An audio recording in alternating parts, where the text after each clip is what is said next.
Sir, ఓవరాల్గా నిన్న జరిగిన జగన్ గారి పర్యటన ఎలా సాగిందంటారు? వందలాది మంది పోలీసులను పెట్టడానికి కారణం ఏంటి? 25 చెక్ పోస్టులు పెట్టడానికి అసలు రీజన్ ఏంటంటారు? అంటే జస్ట్ లైక్ సముద్రం ముందు కెరటాలన్నింటినీ ఆపేద్దామని చెప్పి పోలీస్ పికెట్ పెట్టినట్టే ఉంటుంది. ఆ కెరటాలకి వైసీపీ జనసముద్రం ఆగిందంటారా?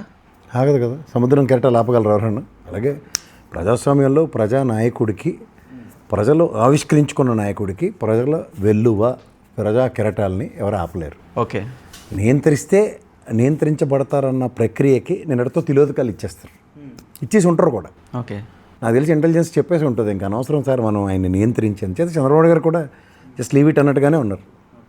ఇప్పుడు కొంతమంది చిన్నపిల్లలు ఉంటారు, లేదా ఆవేశపడుతూ ఉంటారు చేద్దామని. చేస్తున్నప్పుడు పోతే ఏమవుతుంది? ప్రయత్నిస్తే పోయేదేముందని మహానుభావుడు చెప్పినట్టు వీళ్ళు ప్రయత్నిస్తూనే ఉంటారు, ఆయన పని ఆయన చేసుకుంటూనే ఉంటాడు. దానికి బాధాకరమైన విషయం ఏంటంటే, ఇప్పుడు ప్రజాస్వామ్యంలో ఒక నాయకుడు బయటికి వెళ్తున్నప్పుడు ప్రాపర్ నోటీస్ ఇవ్వకుండా ఎవరు వెళ్ళరు. ప్రపంచ విగ్రహావిష్కరణ అన్నది ఇట్స్ డిజైన్డ్ ప్రోగ్రామ్, దానికి వెళ్ళాడు. కానీ వీళ్ళు ఒక దానికి 100 మందినే పర్మిషన్ ఇచ్చారు అనేది కూడా ఉంది కదా సార్. 100 మందికే పర్మిషన్ ఇచ్చారు పోలీసులు, ఎస్పీ గారు, పల్నాడు ఎస్పీ గారు అనేది ఉంది. కానీ ఇంతమంది జనాలు అసలు ఎందుకు వచ్చారంటారు? ఇప్పుడు ప్రజానాయకుడు అన్నవాడికి నేను చాలాసార్లు చెప్తున్నా, ప్రజలు వాళ్ళ యొక్క కష్టాల్ని ఒక వ్యక్తి ఖచ్చితంగా తీర్చగలడు అన్న నమ్మకాన్ని ఒమ్ము చేయకుండా ఆ పనిని చేసిన వాడికి తిరిగి ఒక రెసిప్రికేటివ్ యాటిట్యూడ్తో ప్రజలు ప్రదర్శిస్తున్నదే ఈరోజు జగన్మోహన్ రెడ్డికి. ఓకే, మీరు చిన్నప్పుడు మనం దురాశ దుఃఖానికి చేటు, బంగారు బాతుగుడ్డు కథలు 2 చదువుకున్నాం. అలా ప్రజలు ఏమైందంటే, ఈ ప్రభుత్వం అంటే ఎన్డీఏ కూటమి ఇది ఎక్కువగా చేసేస్తుందని నమ్మి మోసపోయారు. ఇప్పుడు చూడండి, బంగారు బాతుగుడ్డు కథలో చూడండి, ఒక గుడ్డు రోజుకోటి పెడుతుంటే దాన్ని కోసేస్తే బోల్డ్ గుడ్లు ఉంటాయని చెప్పి కోసుకు తినేస్తే ఏమైంది లాస్ట్కి? అట్లా ప్రజలు పెన్షన్ అన్నది 1000 రూపాయలు 2000 చేసిన చంద్రబాబు గారు లాస్ట్ 2-3 మంత్సే. కానీ అది ఒక 5 సంవత్సరాల పాటు 250 యాడ్ చేసుకుంటూ 3000 చేయడానికి ఆయన ఎంత కష్టపడ్డాడో, ఒక తండ్రి నిజంగా పిల్లల్ని పెంచే ప్రాసెస్లో ఎలా కష్టపడతాడో అలా కష్టపడి చూపించాడు. కానీ దీన్ని బేస్ చేసుకుని ఇమీడియట్గా ఇంకో 1000 రూపాయలు ఇస్తానని చెప్పి దానికి మిగిలినవి ఏవి ఇవ్వకుండా 1 సంవత్సరం పాటు ఎక్స్ట్రా పెన్షన్ ఇచ్చింది, ప్రజలకు కొట్టొచ్చినట్టు కనబడింది. తర్వాత అమ్మఒడి రూపంలో ప్రజలకు ఎప్పుడైతే గతంలో చెప్పింది జగన్మోహన్ రెడ్డి గారు, ఇంట్లో చదువుకునే పిల్లలకి ఆసరాగా తల్లికి ఒక 15,000 రూపాయలు ఆర్థిక సాయం అందిస్తామని చెప్పి ఫస్ట్ నెల 2 సంవత్సరాలు జనవరిలో ఇచ్చి, బికాస్ కరోనా కాబట్టి స్కూల్ లేవు అప్పుడు.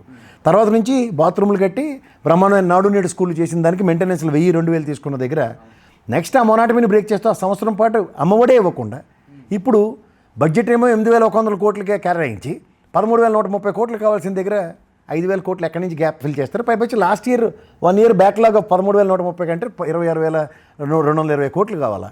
ఇప్పుడు వీళ్ళు అలకేట్ చేసింది ఇదే 18,000 కోట్లు ఎక్కడి నుంచి తీసుకొస్తారు? ఇవేవి మాట్లాడకుండా, ఉదాహరణకి వీళ్ళు చెప్పిన ప్రకారం తల్లులు 64 లక్షల మందికి అమ్మఒడి ఇస్తే, ఇప్పుడు పిల్లలతో కలిపి ఇవ్వాల్సింది ఏంటంటే, పిల్లలకు కల్పిస్తే 87 లక్షల మంది పిల్లలు చదువుకుంటున్నారు ఇవాళ ఆంధ్రప్రదేశ్ రాష్ట్రంలో. వీళ్ళు ఇచ్చిందంతా 64 లక్షల మందికి ఇచ్చినట్టు చెప్తున్నారు. సో ఈ డిస్పారిటీని ప్రజలు గ్రహించినప్పుడు, ప్రజలు వాళ్ళ ఆక్రందాన్ని, ఆవేశాన్ని మీరు చెప్పిన మాటలు వినకుండా మేము మోసపోయామని రెసిప్రోకేటివ్ యాటిట్యూడ్తో జగన్మోహన్ రెడ్డి దగ్గరికి ప్రజలు పరిగెట్టుకు వస్తున్నారు. నేనేమనుకున్నానంటే, నేను అమ్మఒడి ఇచ్చారు కాబట్టి, అంటే సారీ తల్లికి వందనం వీళ్ళ ప్రకారం అయితే తల్లికి వందనం పడిన తర్వాత చాలామంది అట్లీస్ట్ 10లో ఒక 6గురికైనా పడి ఉంటుంది, ఆ 4గురే వస్తారు అనుకున్నా. కానీ 10కి 10 మంది రావడం చాలా ఆశ్చర్యకరంగా ఉంది.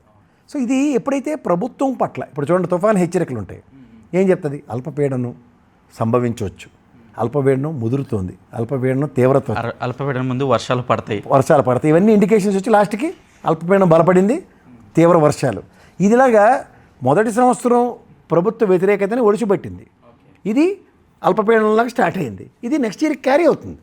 అలా ఆ క్యారీ బ్యాగుల్ని ఈ ప్రభుత్వం వదిలించుకోగలదా లేదా అన్నప్పుడు, మన రాష్ట్రంలో అదర్ దెన్ వైఎస్ఆర్సీపీ ఇంకో అపోజిషన్ పార్టీయే లేదు. ఇండైరెక్ట్గా కాంగ్రెస్ కూడా ఇలా భజన చేసుకుంటూ తిరుగుతుందా షర్మిలమ్మ? సో ఆబ్వియస్లీ జరిగేది ఏముంది? ప్రజల వ్యతిరేకతని ఇటుపక్క బుడిచిపట్టుకోవడానికి వెసులుబాటు క్రియేట్ చేస్తారు. సో అప్పుడు ఏమవుతుంది? వీళ్ళలో కూడా ఒక ధైర్యం వస్తుంది, ఎస్ మనమే నెక్స్ట్ అన్నట్టుగా వీళ్ళు ప్రవర్తన స్టార్ట్ అవుతుంది. దానికి మొరాల్ పెంచవలసిన బాధ్యత ఎవరిది ఉంటుంది? పార్టీ అధినాయకుడిది. ఇప్పుడు గతంలో కూడా చూడండి, కరోనా తర్వాత 2 సంవత్సరాల తర్వాత బయటకు వచ్చిన తెలుగుదేశం పార్టీ, చంద్రబాబు నాయుడు గారు మళ్ళీ పాదయాత్ర చేయలేరు కాబట్టి లోకేష్తో స్టార్ట్ అయింది కదా. అవును, యోగం అని లోకేష్. అవన్నీ అలాగే ప్రతి పార్టీ చేయవలసిన పనులు. ఇవాళ మీరు బయటికి రాడు, జగన్మోహన్ రెడ్డి ప్రెస్ మీట్లు పెట్టన్నాడు, ప్రెస్ మీట్లు పెడితే మీకు సమాధానం చెప్పరు, ఎక్కడ దొంగలు అక్కడే గప్ చెప్పన్నట్టు ఒక్క మాట పెళ్ళితో మాట రాదు. ఇవాళ జనాల్లోకి వస్తే హేట్ అవుతుందో మీరే చూడండి. ఇప్పుడు ఏ బ్యారికేడ్లు ఏవి, పరదాలు కట్టుకున్నాడు, ఇవన్నీ చెప్పారు కదా. ఇప్పుడు చెప్పండి, పరదాల ముఖ్యమంత్రి కూడా కదా. ఇప్పుడు చెప్పండి, ఎక్కడెక్కడ ట్రై చేశారు? తిరుపతిని నిలువరించడానికి చూశారు, లారీలు అడ్డేటి ఆపగలిగారా? తెనాలి వెళ్ళాడు.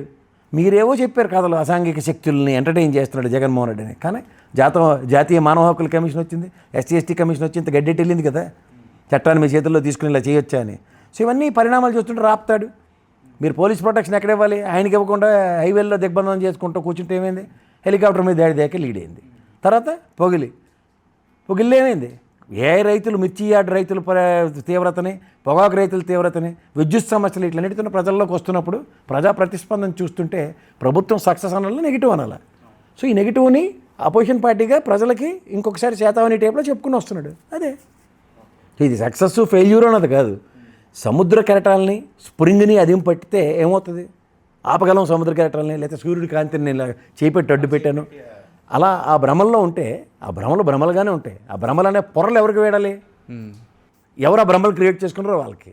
కానీ వీళ్ళు అంత చక్కగా ఇప్పుడు చిన్నప్పుడు చూడండి, నానమ్మ తాతమ్మ కథలు మనకు రాత్రి చెప్పి పడుకోబెట్టేవారు. అలా ఈ తపేలా ఛానల్లో రాత్రే ఒక నెగిటివ్ నెరేషన్స్ని క్రియేట్ చేసి చెప్పేస్తున్నారు. ఇప్పుడు ఉదాహరణకు నిన్న చూడండి, ఒక కాన్వాయ్లో తగిలి చనిపోయాడని చెప్తున్నారు. గౌరవ ఎస్పీ గారు ఏం చెప్పారు? అరే బాబు, అతను కాన్వాయ్కి సంబంధం లేదు, ప్రైవేట్ వాహనంలో తగిలి చచ్చిపోయాడు. కానీ దానికి రామానాయుడు గారు క్యాబినెట్ హోదా మంత్రి ఉండి ఆ ప్రవచనాలు ఎలా చెప్పాడు? రెండోది, అక్కడ సఫికేషన్ ఉన్నో లేదంటే ఒక వ్యక్తి ఆ ర్యాలీలో నిలబడి వెనక్కి వచ్చి షాపు దగ్గర కూర్చుని కోలబడి. ఓకే, ఎస్పీ గారే క్లియర్గా చెప్తున్న తర్వాత కూడా వీళ్ళు ఈ తపేలా ఛానల్లో కూర్చుని ఆత్తేరి ఇవాళ పోస్టర్లు పెట్టారు. ఇప్పుడు రపా రపా నరుకుతాం అని సినిమాలో డైలాగ్ రాసాడాడు, ఎవడో రైటర్ రాసాడు కదా. మరి ఆ డైలాగ్ రాసిన నన్ను ఎందుకు జైల్లో పెట్టలే? ఏంటి ఎంత పెద్ద బూతుమాట డైలాగ్ రాసామని? పోనీ వీళ్ళేమైనా అచ్చాని పచ్చపోసు కబుర్లే? గౌరవ డిప్యూటీ చీఫ్ మినిస్టర్ స్థాయిలో ఉన్న పవన్ కళ్యాణ్ గారు ఓకే సన్ అన్నదాన్ని ఒక నెగిటివ్ వర్డ్లో కనుక నేను I don't want to abuse anybody, అది నేను ఆ పదాన్ని ఉచ్చరిస్తూ ఆ వీడియోలు ఇస్తాను, ఏంటి మీకే తెలుస్తుంది. ఆడాడు ఎమ్మెల్యేలని సన్స్ అని నెగిటివ్ తెలుగులో భూత పదం వచ్చేలాగా. అలా ఒకడైతే ఇవాళ జగన్మోహన్ రెడ్డి గారు చూడండి, ఎక్కడ దాక్కున్నా, ఎక్కడికి వెళ్ళిపోయినా, రిటైర్ అయిపోయినా వదలను, యూనిఫామ్లు ఇప్పిస్తాను అవన్నీ మాట్లాడాడు కదా. అలా ఒక ఎలక్షన్ ర్యాలీలో అలాగా. పైపచ్చు తిరుపతిలో నువ్వు ఎలక్షన్ క్యాంపెయినింగ్లో మాకు సపోర్ట్ చేసి గెలిపిస్తే నీ మీద రౌడీ షీటర్ తీసేస్తాం. తర్వాత అక్కడ మన దీని దగ్గర అదేంటది అనంతపురం డిస్టిక్లో జనసేన అతనైతే వైఎస్ఆర్సీపీ వాళ్ళని రెడ్లని తలలు నరికేస్తాడట ఆయన. ఇవన్నీ ఒక ఎత్తి అయితే ఆఖరికి తిరుపతిలో వాళ్ళు మాట్లాడిన మాటలు, ఫ్లెక్సీలు, పార్టీ గెలుపు కోసం ఎవరినైనా అవతల నరికైనా సరే పార్టీ గెలవలసిందని మాట్లాడినవన్నీ మర్చిపోయి అవన్నీ చెవులకి ఎనసొంపగా ఈ తపేలా ఛానల్లో కనబడుతుంటే కుర్రాడవడ ఫ్లెక్సీ పెట్టిన దానికి ఉరిశిక్ష దాకా తీసుకెళ్ళిపోతున్నారండి, పోలీసులు ఎత్తుకెళ్ళిపోయారట ఇవాళ. అక్కడ జరుగుతుంది అంటే సెన్సిటివిటీ అన్నది నిజంగా మీకు తెలుసు.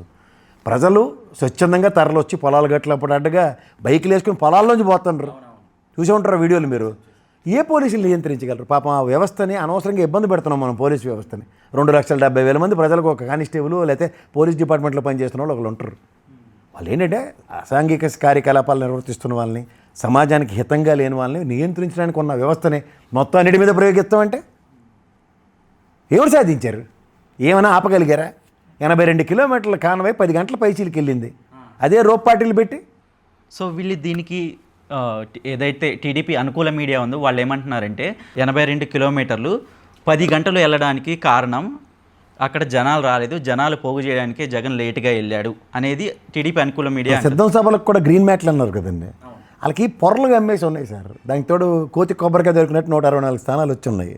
అంచేత వాళ్ళు కన్ను మిన్ను కానట్లే. ఓకే, అంచేత ప్రజెంట్ మీకు ఎలా ఉంటుందంటేనండి, వాతావరణం నేను ఇందాక చెప్పాను కదా, అల్పపీడనం ఏర్పడే ప్రాంతం, అదే ఈ వాతావరణం ఏడు చెప్తాడని చిన్న చిన్న ఇండికేషన్స్ ఉన్నాయి సునామీకి. ఎవరైనా పట్టించుకున్నారా? తర్వాత కొంప ముంచింది అది.